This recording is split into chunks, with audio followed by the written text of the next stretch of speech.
Hi, I'm Wayne Blanchard. I am a certified financial planner and a member of the Garrett Planning Network.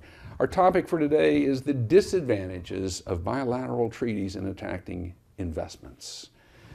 Now, this is a kind of a political topic, and it's one of those things that you don't really ever know the correct answer to.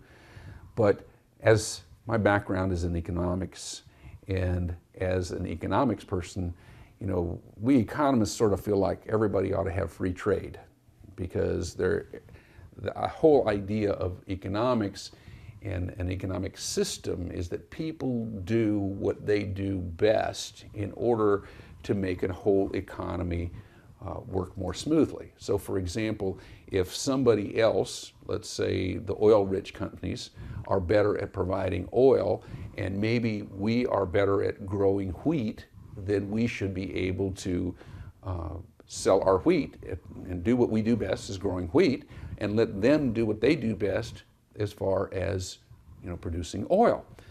Now, in an ideal world, that would really work well, because we'd have free trade and things would happen. But what does happen is we have two little things that mess us up. We have people involved, and we have governments that are involved. And we go through periods where we want our own country to be completely able to stand on its own. And maybe they want their country to be able to stand on its own. Therefore, they don't want to give up all of their wheat production, so we want to try to produce oil, and no matter how good or bad. So now we want to protect our people that are doing the oil exploration or producing some oil, and they want to protect their wheat growers. Well, that means they have to protect their prices, and so we get into tariffs and all the different things that are involved there, and we develop a lot of imperfect trading systems and imperfect ways to do things. So then we come along with things like these bilateral treaties. Now, the bilateral treaties supposedly would be set up to kind of break down those barriers and stop some of that protectionist mode things.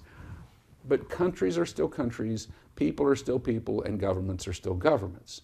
Therefore, we have to always remember that there are going to be biases in these treaties. So we have to understand what the biases are, and we can't expect them to work all the time. Matter of fact, that's why if you go back through history, you'll see that some of these treaties maybe work a little bit, some don't work at all, some work really well, but it all has to be a matter of how well the benefits are spread across the board.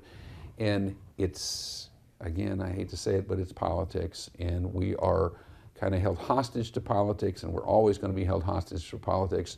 You could do great dissertations on this very subject of bilateral treaties, and do they work or not, and what are the advantages and disadvantages. Let's just say that there are advantages and there are disadvantages. The biggest disadvantages come with the fact that bilateral treaties aren't necessarily going to give equal status to both sides, and leave it at that.